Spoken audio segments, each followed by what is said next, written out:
What is crazy, and that I don't necessarily understand, is that major tech companies such as Apple, Google, Microsoft, or Samsung have legions of diehard fans. You know, those people invited at your friend's house during a supper party who told you that you're the evil because you buy Apple's products. Or the other guy who says Android is the evil because it collects all of your personal data. And depending on how things are going, it can finish the wrong way.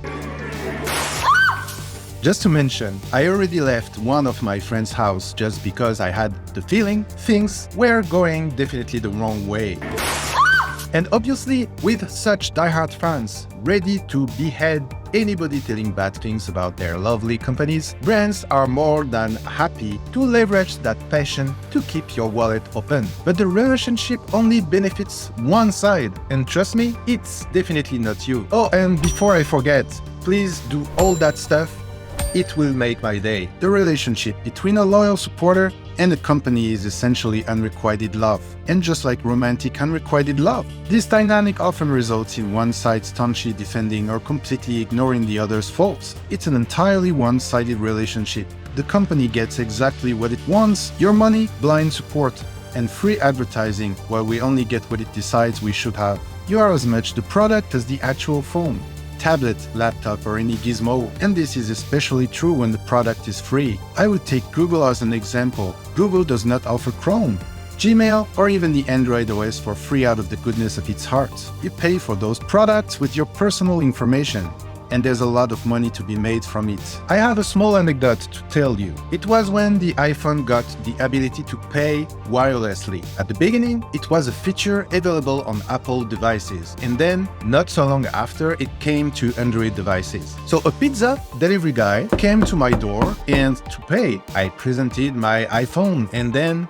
used the contactless payment. The guy was, "Wow, it's so cool, man. How can I get that?" I told him it was only on iPhone at that time, with a big smile, meaning, "Screw you," because I am a jerk. And then he started to say, "Oh yes, very nice for you, but you're paying so much to buy an iPhone. I have an Android phone and I don't pay at all. It's totally free." So I just closed the door and said bye-bye, because it's this kind of conversation that leads nowhere, you know what I mean. But the thing is, this guy was really thinking that Android is totally free, that the company that is paying salaries, renting buildings, buying computers, software licensing, and everything that is needed to create an operating system like Android that is solid and complex and complete, well, that this company was just throwing away free copies of it without getting any money back. Everything is alright. Nothing will last forever. It's just ridiculous, and he's not the only one to think like that, you know? On the other hand, Apple didn't start focusing on privacy because it truly cares about protecting you. They know you're going to give your personal information to some company, and Apple wants to position itself to look like the safest option. That doesn't mean it's not the safest option, but don't think their intentions were pure at first place. One way that this one-sided dynamic plays out is the removal of choice. What does that look like? Let's talk and come back to Apple, which is probably the most infamous company for this behavior. There are a few examples we could point to, but the most recent is the removal of the SIM card tray on the iPhone 14 series. You now need to be on the carrier that supports eSIM if you want to use an iPhone. This is a decision that exclusively benefits only Apple and the major carriers. This move is especially egregious even for Apple. When the company removed the headphone jack, it spun it as a good thing for future iPhones and the industry at large. Apple fans were quick to defend the decision with the arguments Apple provided. However, Apple didn't bother with that theater when talking about removing the SIM card tray. No defense or explanation was given. Now, you're simply forced to use a carrier that supports eSIM if you want an iPhone 14. And it's more complicated to get service when traveling abroad. It may sound harsh, but Apple doesn't care what you want. Apple knows the stranglehold it has on many iPhone users, and it actively works to deepen it. That's the danger of locking yourself into one company's ecosystem. Once they've got you invested, there's less incentive to cater to your needs. Sure, having an iPhone, Apple Watch, iPad, and MacBook that all work seamlessly together is a great experience, but you're being lured into a trap. What are you going to do when a company does something you don't like? Ditch all their products or live with it. Apple is betting you do the latter. Another way in which companies get what they want at your expense is repairability, or rather, the lack thereof. Unfortunately, this is a problem that goes well beyond smartphones. Remember when nearly every smartphone, except the iPhone, had a removable battery. You could have a spare to pop in when you needed extra juice and buy a new one when battery life degraded. It was a simple feature that extended the life of the device. Nowadays, smartphones with removable batteries are rare, especially in the high-end class. Smartphones have never been particularly easily repairable by the average person.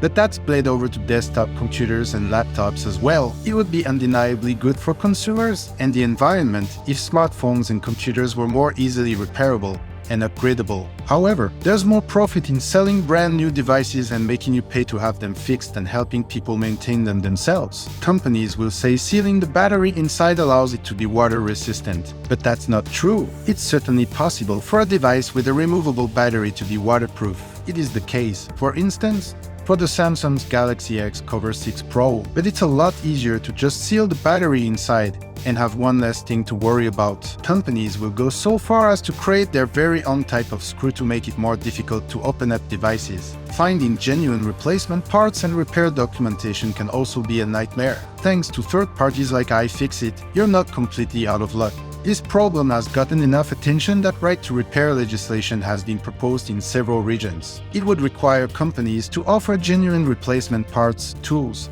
and repair documentation. If companies cared about us, they wouldn't need the government to step in. The price of Netflix is regularly increased, but the catalog of movies and TV shows seems to be shrinking. Paramount Plus, Peacock, Disney Plus, and other streaming services have taken back a lot of their own programming, and Netflix is not as huge as it was before. Also, it used to be common to get a charging cable, charging brick, a pair of headphones, and a cleaning cloth with a new phone. Now, there are some companies that only give you the phone and cable. Has the price gone down as a result of including fewer accessories? Alas, no. Apple, Google, Microsoft, Samsung, and all the other companies that make the gadgets we love are businesses. The goal of a business is to make money. Sometimes that goal aligns with giving people what they want, but it often doesn't. Tim Cook was once asked by a person about RCS support on the iPhone, which would bring many iMessage-like features to cross-platform communication between iPhone and Android devices. So how do you think Steve would feel about adapting RCS, rich communication systems, that would normalize and streamline that?